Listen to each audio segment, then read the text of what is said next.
નવી સાણસી લઈ આવીએ ત્યારે અથવા તો સાણસી ઘણીવાર યુઝમાં નથી આવતી અને પડી રહેતી હોય છે ત્યારે અથવા ભેજ લાગવાથી એ કડક થઈ જતી હોય છે, જકડાઈ જતી હોય છે, ખુલતી બંધ નથી થતી ઇઝીલી, ત્યારે શું કરવાનું? રસોઈમાં વપરાતું તેલ અથવા તો નાળિયેરનું તેલને આ રીતે અમે રૂની વાટ લીધી છે અથવા તમે આંગળીથી પણ લગાડી શકો છો.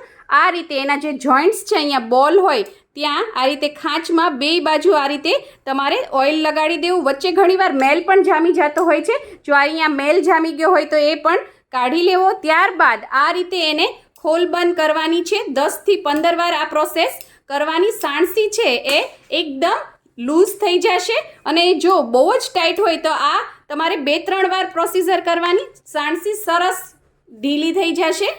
બોલ ઉપર અને ખાંચમાં બંને જગ્યાએ આગળ અને પાછળ બંને જગ્યાએ ઓઇલ લગાડવું. આવી જ આઈડિયા, ટિપ્સ અને રેસિપી માટે સબસ્ક્રાઈબ કરો પૂનમ્સ ફ્લેવર કિચનને.